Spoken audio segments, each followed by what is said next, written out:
Oke, kita lanjutkan lagi materi kita. Pada episode sebelumnya kan kita sudah merapikan tampilan dari data pegawai.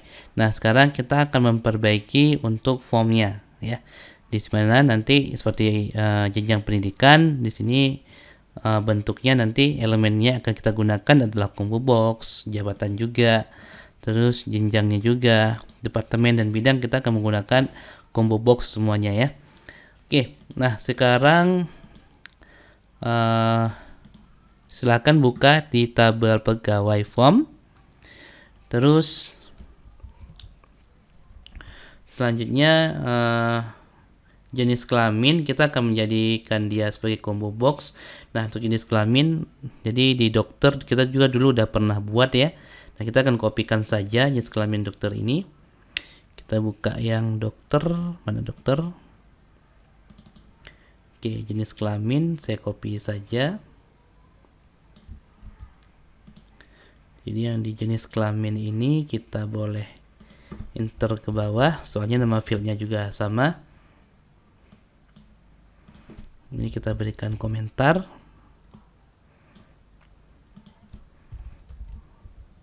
Oke, saya refresh.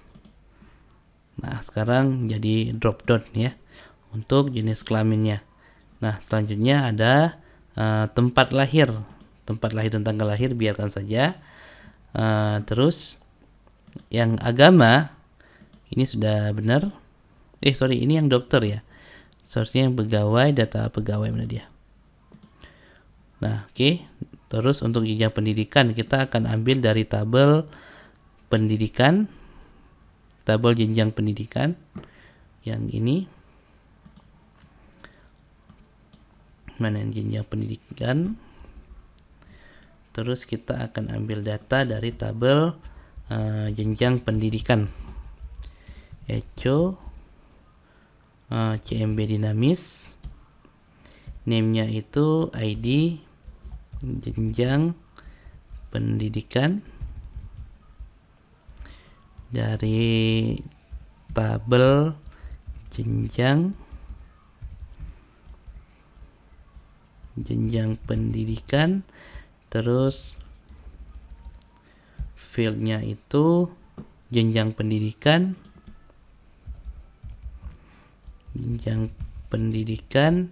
dan di sini yang jadi pemberi key-nya adalah ID jenjang pendidikan tadi. Nah, kalau sudah kita save untuk melihat hasilnya. Ada yang salah. Cannot access MPT property katanya.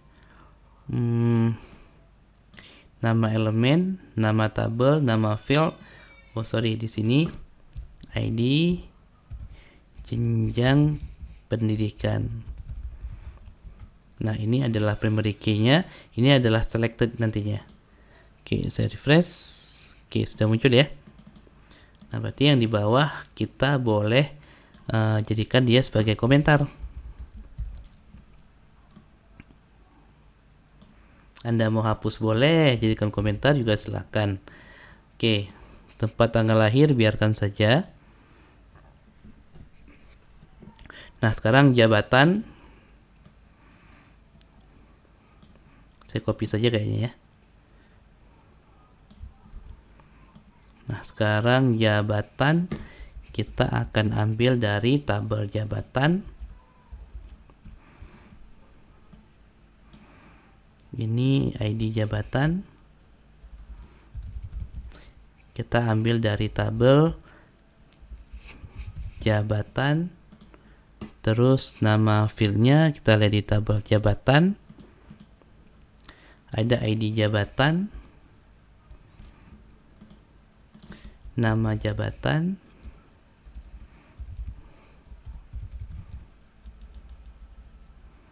di sini ID jabatan menjadi pemberi key-nya. Di sini juga ID jabatan. Nah, seperti ini. Saya save. Kita refresh. Oke, sudah muncul jabatannya. Oke, yang di bawah berarti kita jadikan dia komentar kembali.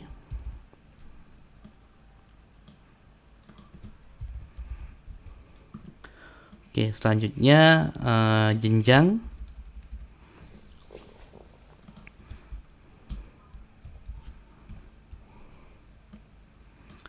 Nama fieldnya adalah kode jenjang.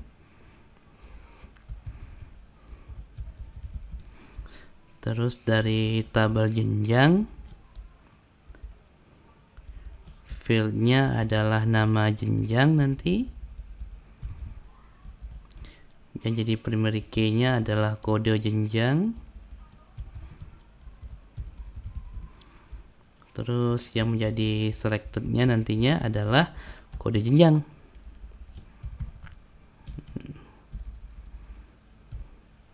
Nah, seperti ini. Sekarang yang kode jenjang yang text box-nya kita berikan komentar.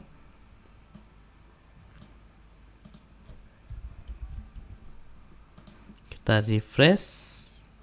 Oke ya, jabatan, jenjang, tinggal departemen dan bidang. Departemen dan bidang.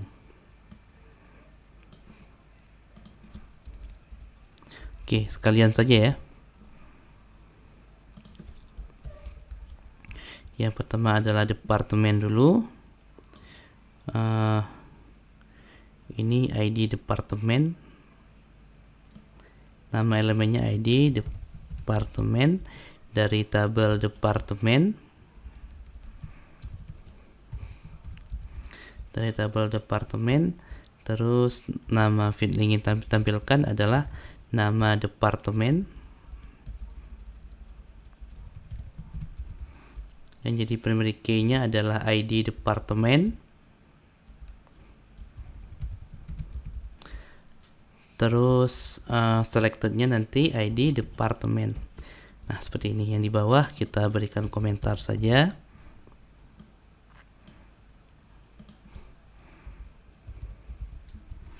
Kemudian yang terakhir adalah untuk data bidangnya. Berarti dia berrelasi dengan tabel bidang.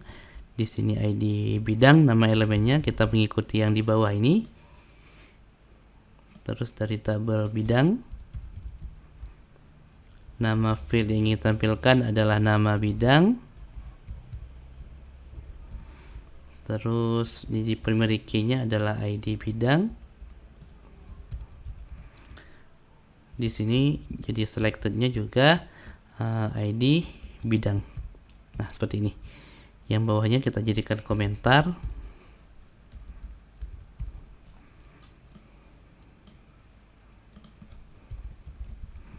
Kalau sudah, kita coba refresh. Nah, oke ya, sudah muncul ya departemen dan bidangnya. Nah, terus di dokter, tabel dokter kan dia punya kode dokter nih. Tapi di sini kode dokternya nggak muncul, jadi kita harus tambahkan secara manual. Oke, di sini sudah ada sorry, bukan tabel dokter tapi pegawai. Di tabel pegawai, nah seharusnya kan ada nick, tapi di sini nggak ada nicknya. Nah, berarti kita harus tambahkan nomor induk pegawainya. Nah, di sini ada inputan tipe hidden. Ini akan kita ambil. Terus di atas kita akan membuat kolom baru.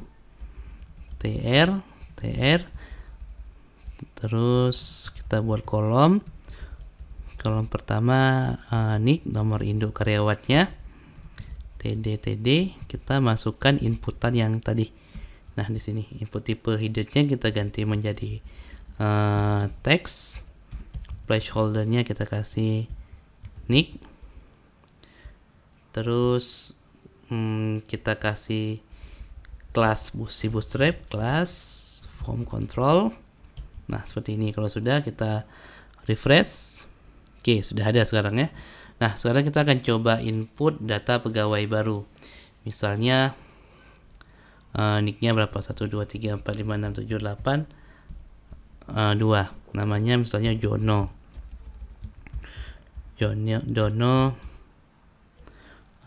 Situmorang. Jenis kelaminnya laki-laki, NPWP-nya bla bla bla bla bla bla. Jenjang pendidikan terakhirnya adalah D4 misalnya, tempat lahirnya Medan, tanggal lahirnya bla bla bla bla. Jabatannya jabatan 1 atau penanggung jawab lab.